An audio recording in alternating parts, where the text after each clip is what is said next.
عليكم ورحمة الله وبركاته والصلاة والسلام على رسول الله. I would like to welcome everyone on behalf of the Saudi Society of Blood and Marrow Transplantation to this webinar series, which is weekly webinars. Today, it's a great pleasure for us to have Professor Gareth Morgan to present about lenalidomide refractory multiple myeloma and the management of this scenario. Professor Gareth, he's director of the myeloma research at Barlimouth Cancer Center, which belonged to New York University for the last 3 years. Professor Gareth, he graduated from Welsh National School of Medicine, Cardiff in Wales in 1981. And also he had a PhD in genetic of leukemia from University of London in 1991. He worked in many institutions, including Leeds in England, London. And since 2014, he moved to USA to the University of Arkansas. And he was director of myeloma research, replacing Professor Barloghi. Professor Gareth, he had more than 540 publications in peer-reviewed journals. He was given award of Arkansas Research in 2014. So it's a great pleasure for us to have Professor Gareth. I would like also to thank the sponsor of this webinar, Takeda. Again, thank you everyone for joining us to tonight's webinar. Professor Gareth, you are welcome to start.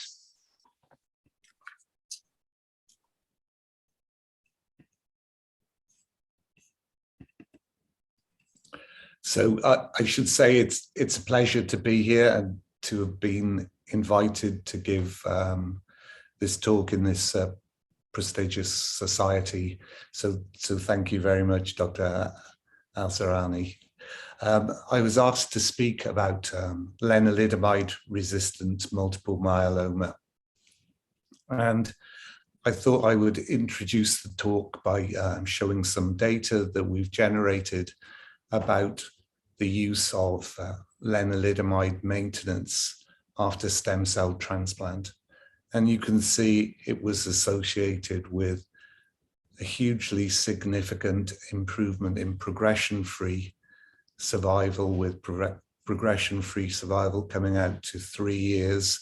And in a meta-analysis, the overall survival at 85 months is 62%, with a huge difference between those on the maintenance and not on the maintenance.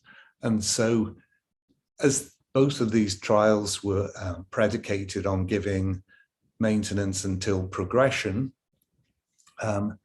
it means that there'll be a lot of patients who relapse that are resistant to lenalidomide. So that's the reason why it becomes a clinical issue. And we should think about the definitions of resistance. There's primary resistance. Primary means you never achieve either a minor response or better, but you can't talk about resistance without mentioning the treatment you're resistant to. Then there's acquired resistance, which would be really what we're talking about here, which would be when you've been exposed to a treatment and you relapse either while you're on it or within a short period of coming off the treatment. The other form of resistance is this relapsed and refractory disease, where you are either relapsed or you're refractory if you relapse while you're on a treatment or within 2 months of coming off it. And so after defining what resistance is, and so that would be applicable to lenalidomide, what are the factors that govern treatment decisions at relapse? And prior therapy is really important, and the degree of response to that treatment the progression-free survival, and how you tolerated it, and whether you developed adverse events or side effects from the treatment. The aggressiveness of the relapse makes a difference. So if it's explosive with sudden disease everywhere, whether it has a high-risk cytogenetic profile, whether the disease is in the marrow or out of the marrow. And then there's patient-specific factors which can change from presentation, including the patient's age, performance status, blood counts, whether they've developed peripheral neuropathy, had thrombosis, etc. And of course, the number and degree of relapses. So was this your first relapse, second, third relapse? And all of those play into the treatment decisions.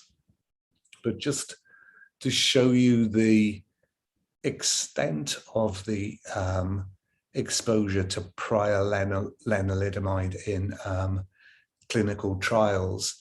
These are a number of clinical trials, including of carfilzomib, ixazomib, Elotuzumab, and you can see a lot of them have been exposed to or are refractory to lenalidomide. So look in the Optimism study, almost all people had been exposed. And then you have Castor and Endeavour, all of which have significant numbers of patients that have been exposed and or are refractory to lenalidomide. So what specific decisions would you want, considerations should you take into account when thinking about len refractoriness? Well, if you relapse when you're on maintenance, you're definitely len resistant. If you start to relapse when you're on a low dose, potentially you could increase the dose of the lenalidomide. But these days, with a range of different treatments, I don't think that makes so much sense anymore.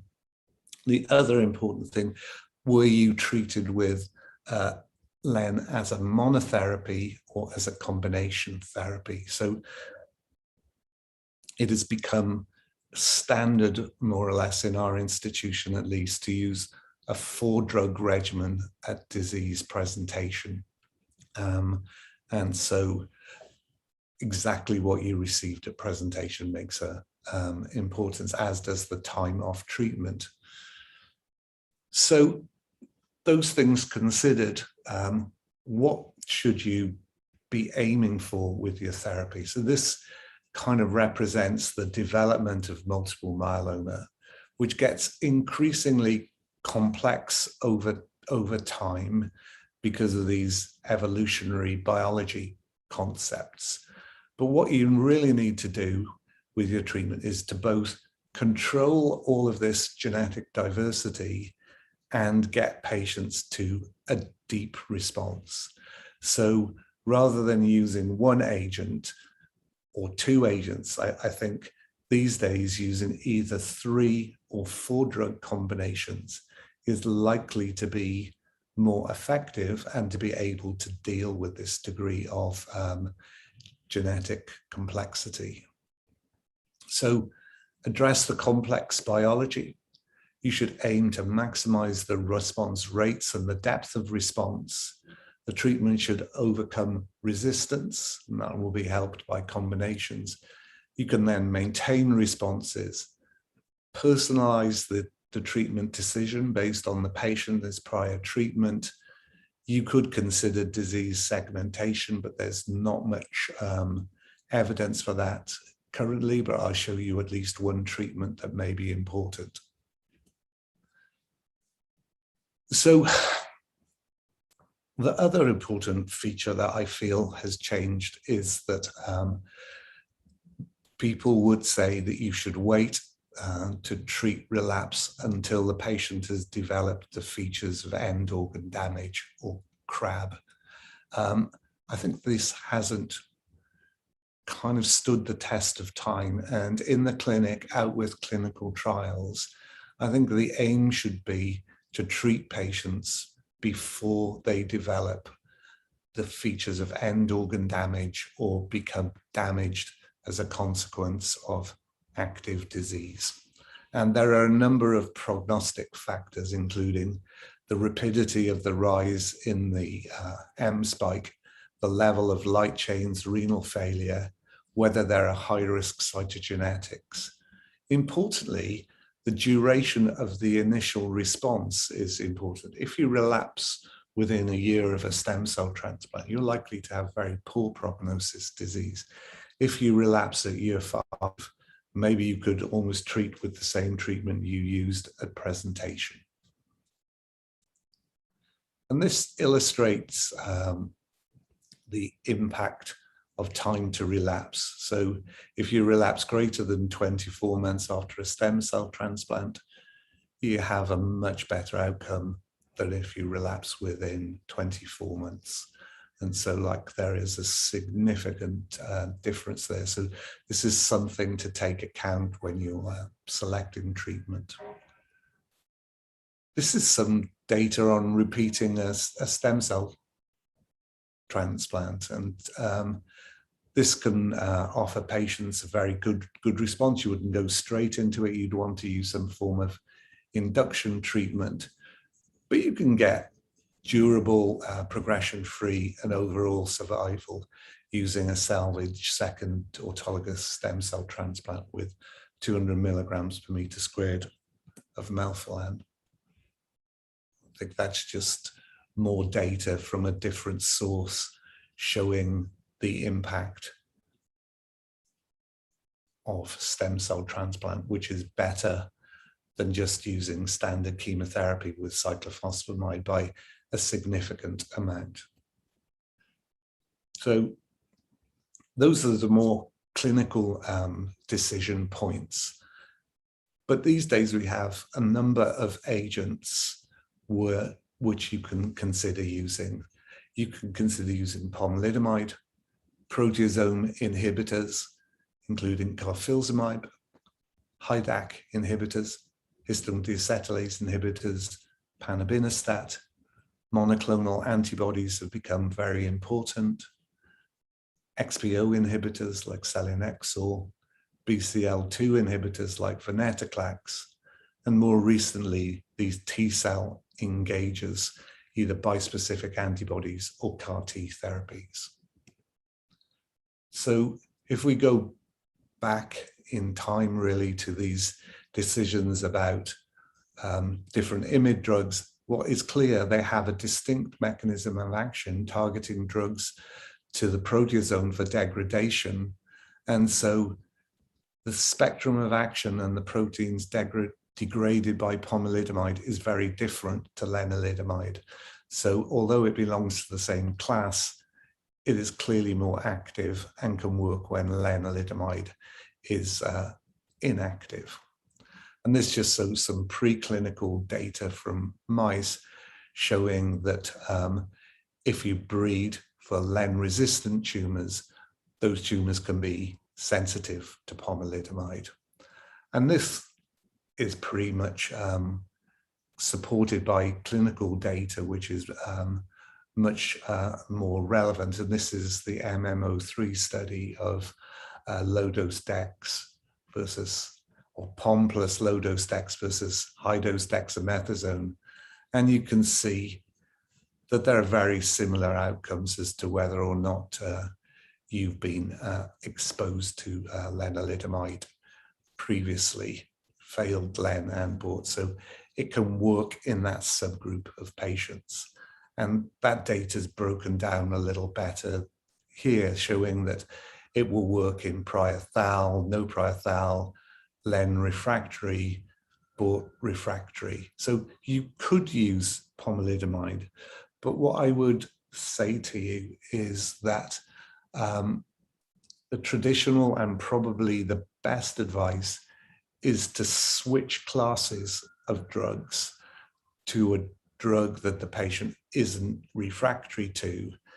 And I would at least choose carfilzomib in that setting, because they It's different to Velcade, it's more active, and I'll show you that data.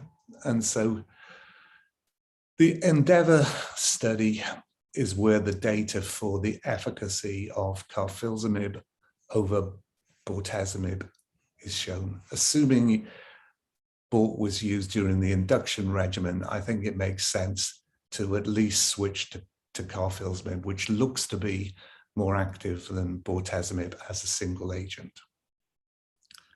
Again, it works in a number of disease settings, high risk, and then that's hazard ratio. It works less than 65, older 65, one prior regimen, works when bortezomib has been received. And it clearly works when there's been exposure to lenalidomide with little difference between the intention to treat group and the len refractory group. So you can at least recommend moving to a proteasome inhibitor. Again, this is carfilzomib plus lenalidomide, which again shows the benefit of carfilzomib compared to a control group. So in terms of carfilzomib, it is active, but it requires to be given intravenously. Most people would give it weekly for 3 weeks out of 4. Don't use 70 milligrams, use something in the order of 36 to 56 milligrams per meter squared. But again, for some patients, the intravenous route can be a problem. And so there's data with ixazomib, len, and dex given in the relapse setting.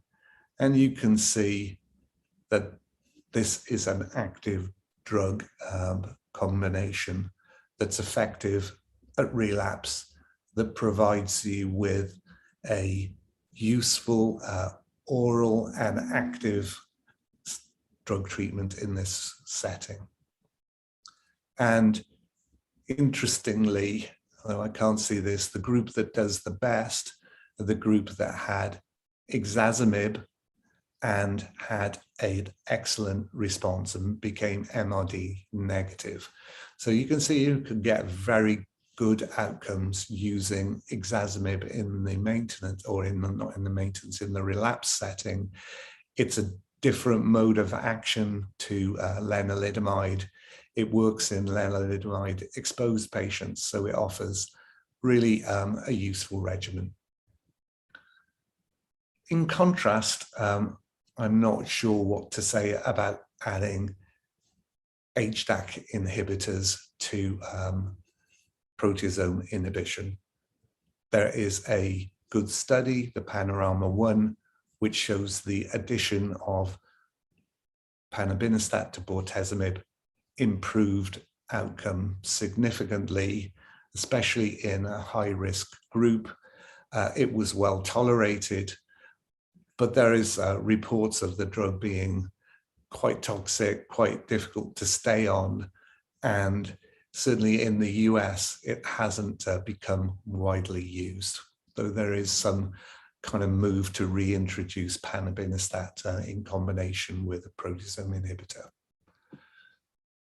So that's like one set of data, the first generation of data. But as antibodies have come along, I think we have a number of targets that can be of particular interest. And really the first line of interest was Daratumumab and Elotuzumab directed against CD38, SLAM-F7, Elotuzumab. Those are the kind of two that are really in the clinic. And more recently, BCMA has become an interesting target.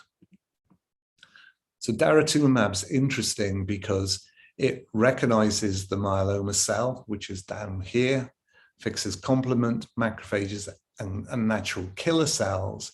But in addition to directly killing the myeloma cell, it impacts on the T regulatory cells, depleting those, increasing the immune response from the T cells, allowing tumor cell death.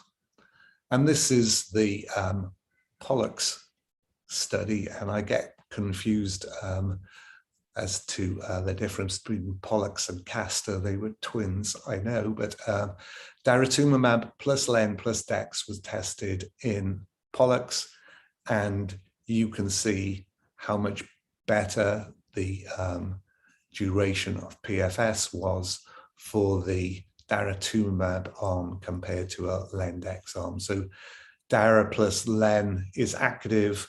Would you use it in Len refractory patients? Probably not, but you might choose a Daratumumab combination.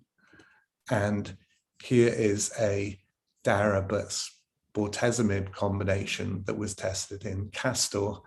And again, you can see the very significant improvement of outcome when you add an antibody to a proteasome inhibitor.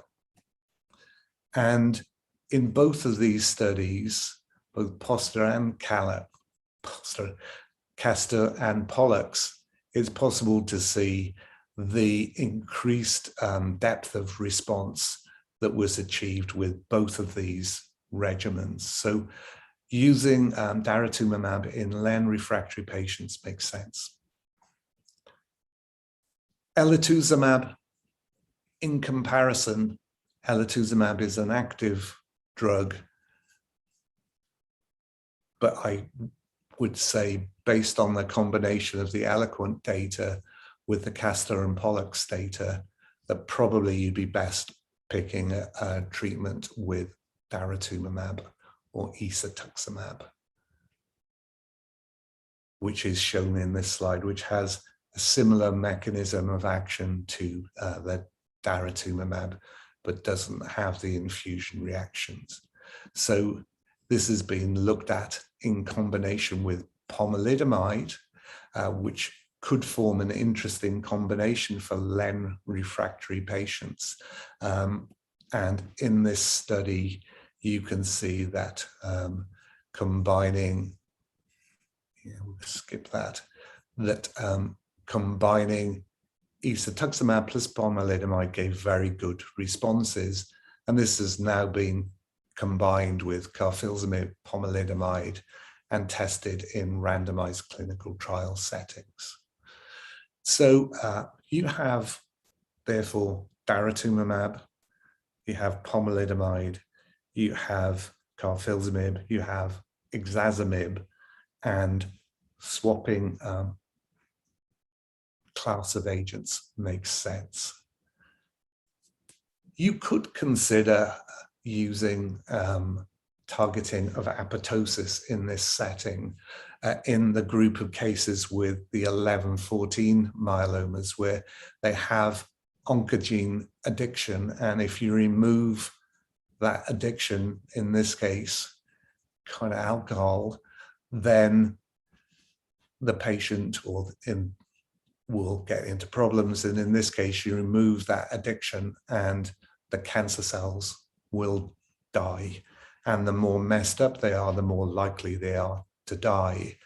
And this just shows the level of responses using an apoptosis inhibitor in 11-14 multiple myeloma. And so you would consider using a proteasome inhibitor plus venetoclax, maybe in a group of patients at relapse who have 11-14 myeloma. And this is the study that was done that showed that in that group, in the 1 to 3 prior therapies, there was a survival advantage. So bringing all of this together, there is good data showing that you get good responses at relapse with pomalidomide, Dex, bortezomib, carfilzomib, prozomib, ixazomib. So combining with the proteasome inhibitor works. You get good responses when you add an antibody, in this case Daratumumab. And so you have a set of agents that you can use. So in the NCN guidance, Dara and Velcade is approved. Elo, Len, Dex, I don't think you'd go for that in a Len refractory. Ixa, Len, Dex, maybe you wouldn't go for Len, but maybe you could add pomalidomide in. And these sort of regimens are kind of enshrined in ESMO guidance as well. And what's become obvious is that a lot of this guidance is from some time ago and is consistent with using 3-drug combinations. So you could have Elo, Vel, Dex, Dara, Vel, Dex, Dara, Carf, Dara, Ixa. All of these combinations are good. But I think we know these days that 4-drug regimens with a proteasome inhibitor, an IMiD drug, plus an antibody are probably the most active of the regimens. And a lot of these are now starting to be enshrined in these guidance. And for us in the US, it means they'll be reimbursed. And so what should you choose? I don't think there's any right answer, as I've tried to show, but I would choose a 3-drug or a 4-drug combination with a proteasome inhibitor, an antibody, and maybe you could change to pomalidomide as well as part of that combination. But there is a next wave of therapies that are coming, and nuclear exporting inhibitors are good therapies. In contrast to what you've heard, using lower doses, these agents are pretty well tolerated. They give responses in penta and quad refractory patients, which really is not the setting we're talking about today. But if you use them in combination with Velcade, you can get good responses and the agents are well tolerated. Similarly, you could combine it with Daratumumab. And so that's a class of drug that is becoming more useful, in which there is data moving into this Len refractory group.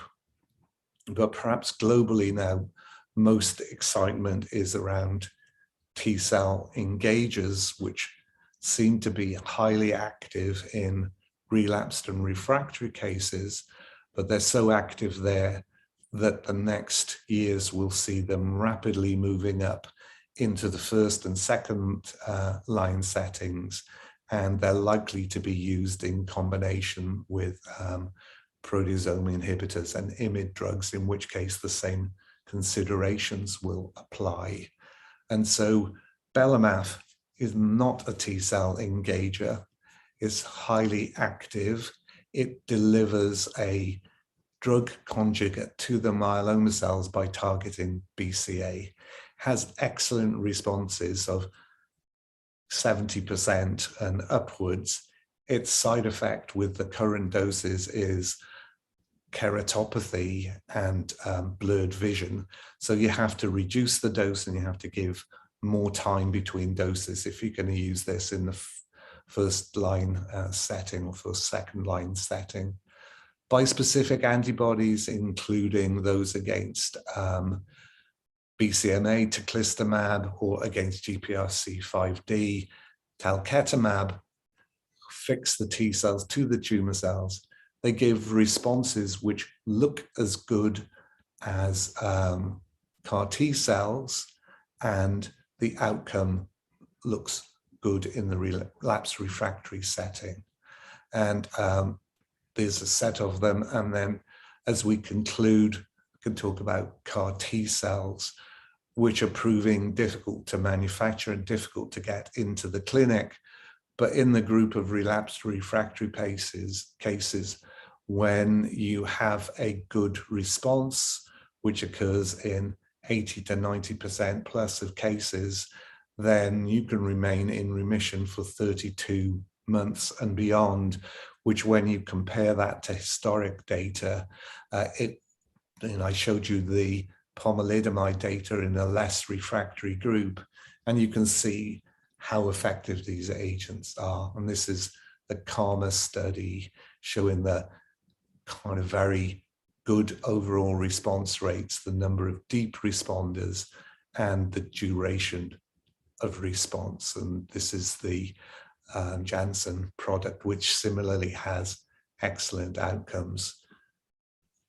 But you get resistance to these agents as well. And so the same considerations about resistance to the immune system apply when you're using CAR T cells as they do for selecting agents that you use in the lenalidomide refractory setting.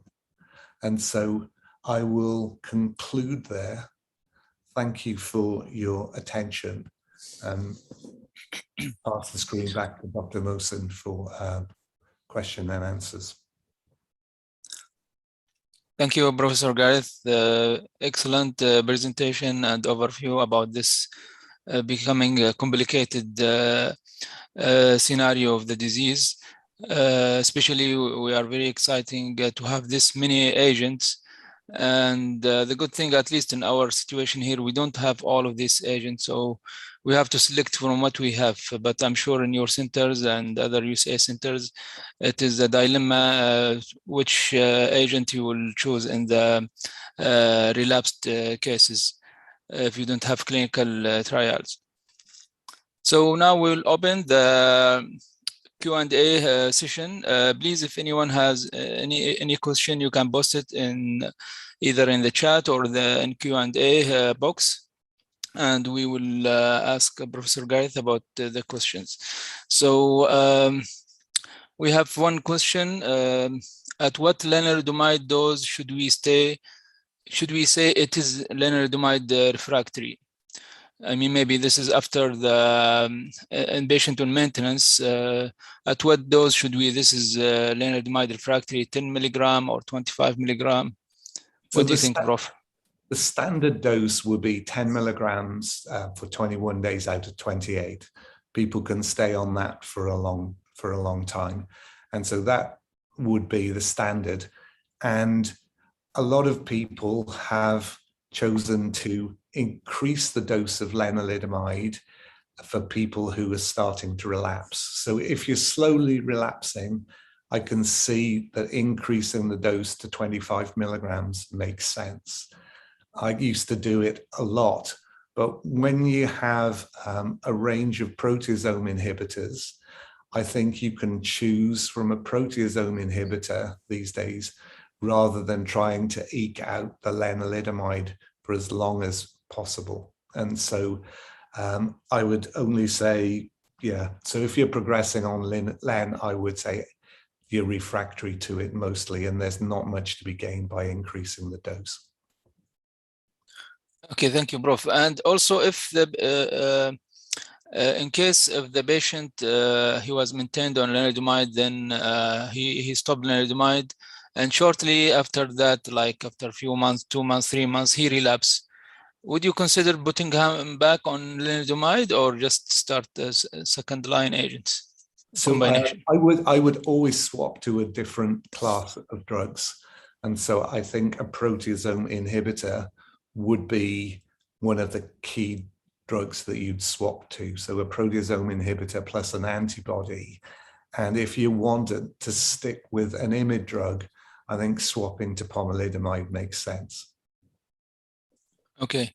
In your center, for how long you give the maintenance lenalidomide post-transplant?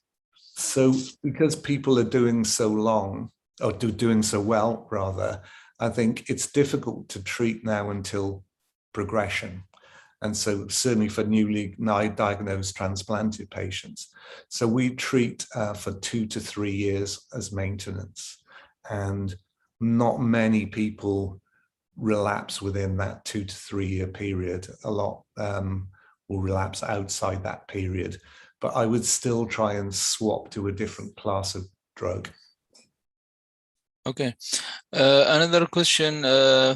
What do you think of management of toxicity of some of drugs used despite its efficiency? So the drug is working, but there is toxicity. How to manage this situation?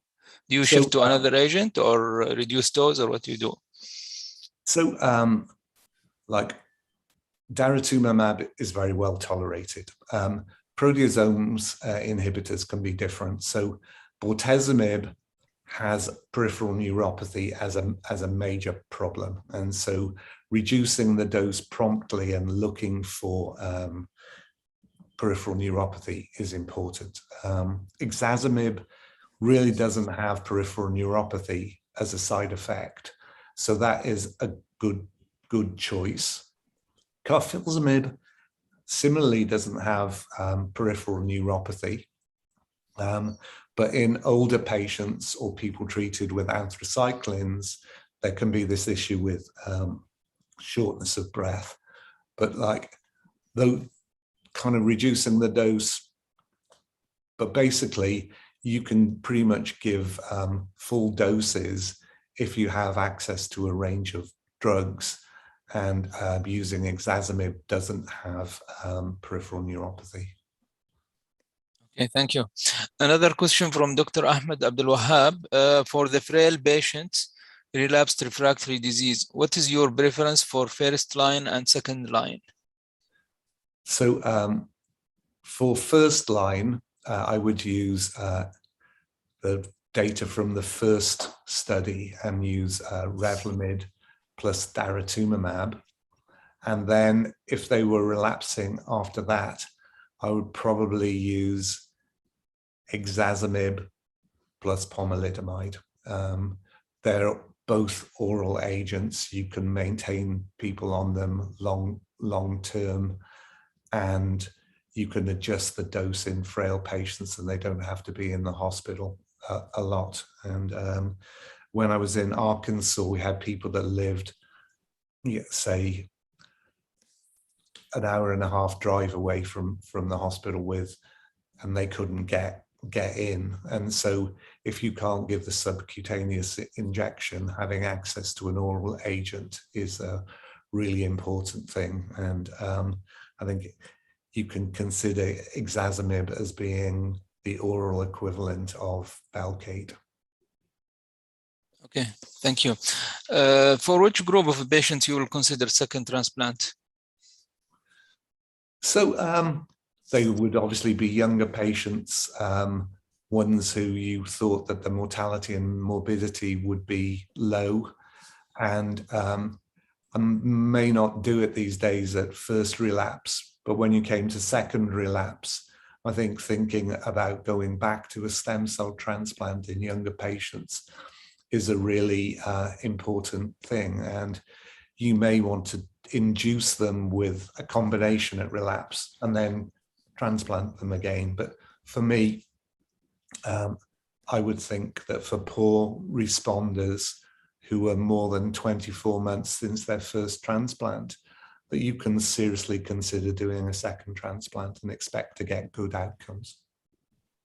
Okay, and do you consider allogenic transplant for any type of patients? For acute myeloid leukemia and MDS, but not really for myeloma. Okay, even in myeloma patients. I think we have such good agents now, and that you can get deep responses, and I haven't seen good evidence supporting the use of allo compared to autos for myeloma. Okay, excellent. Another question: if we have like a patient that started on VCD or CyBorD regimen, then he underwent transplant, and then would you prefer like giving him maintenance like Velcade or Revlimid, sparing Revlimid for like second line? So I would definitely use lenalidomide maintenance. That's where the good data is. And there is really no data for maintenance Velcade. The only data for maintenance is with Ixazomib, which showed a 0.3 or a 30% reduction in hazard ratio. So Elotuzumab is effective as a maintenance drug. And so I think you could consider those two, but I wouldn't really use maintenance Velcade because we did it a lot in Little Rock, and you have to be very careful about them developing peripheral neuropathy. Yeah, that's the worst. Okay. Another question, Prof. Does the duration of maintenance post-transplant affect the resistance and refractory? For example, 2 years versus continuous treatment? Yeah, that's a really interesting question. So I think it's all tied into that slide I showed about the importance of the duration of response. So if you relapse early after you've stopped a drug, I think your chances of being resistant to it are higher than if you relapse 2 years later.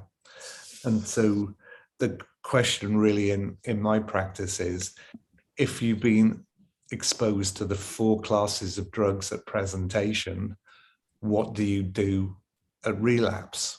And the response depth and the duration of response is so good that at some level you can just re-expose them to the same 4 drugs at relapse and expect to get responses. Okay. Another question, 2 difficult scenarios. I want your opinion about how to treat them, Prof. Patient with plasma cell leukemia. It's very difficult. You should use a 4-drug combination to induce them, or use an old-fashioned combination like DCEP or VTD PACE, give 2 cycles of that, harvest stem cells, give a stem cell transplant, and then try and put them on maintenance with something, probably lenalidomide and Daratumumab, something like that. But that's about as good as you'll get in plasma cell leukemia these days. It's still a very bad disease, and it's a very difficult therapeutic challenge. Another scenario, patient with extramedullary myeloma. So how do you manage? I don't really see any significant difference between plasma cell leukemia and extramedullary disease. They both fall into a group of high-risk cases, and I would try and treat them as I laid out before. But if you have access to clinical trials with bispecifics or CAR T cells, then I think the bispecific or CAR T cells are probably where it will be for the next 5 years, trying to deepen the response and prevent relapse. Okay, thank you. Another question, do you consider like consolidation post-autologous transplant before going to maintenance? I would definitely do that. The EMN02 study suggested that I think VRD consolidation was active, and I don't think for 3 or 4 induction cycles is adequate. So I think there is a place for like 3 cycles of consolidation after your auto before going on to maintenance. And so I think that's important. And I think monitoring response. So if you're in, a complete MRD negative response, you have likely a good outcome, but you still need to treat those patients. And that sort of evidence comes from the Elotuzumab study, which showed that Elotuzumab would kind of improve outcomes for patients given as maintenance, even if you were MRD negative. And you do this with all patients, the consolidation, or yeah, high risk? I try to. So, maybe if you're age 70, you were on the borderline of choosing a transplant and they were MRD negative, maybe then I just put them on len maintenance. But if they're younger and they're tolerating things, I think it makes some sense with the activity of modern agents. Okay, one last question, Prof. If the patient was given Dara as part of the first line, then he undergo transplant, would you consider Dara in the maintenance or just lenalidomide? So I have to say, based on the data from the Griffin study and the depth of response, that I'm inclined to put them on Revlimid plus Dara, and to if I don't leave them on Dara for 2 years, to sort of consolidate them with Dara for 6 months to a year before just swapping to the Revlimid alone. So there's no firm data out there yet, but those studies are accruing, and the data should be available soon. Okay, great. I don't see any more questions. So I think we will conclude the session here. Thank you, Prof. Gareth. It was a really excellent presentation and QA session, and very exciting topic. Thank you for the invite, and thanks for being such a generous host. Thank you, Prof. Also, I would like to thank our sponsor tonight, Takeda.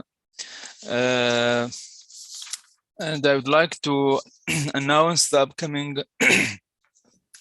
16 ICML highlights and hematopathology overview on 8th and 9th of October. So please register if you did not register until now.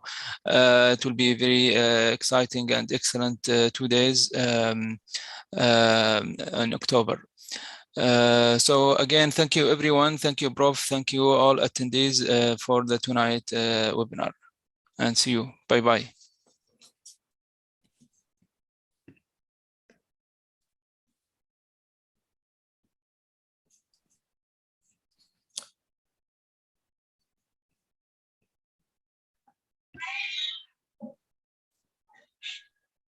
Just to say thank you, folks. Thank you, Dr. Gareth. Thank you very much. Yeah, thank you, Noor. Bye. Bye.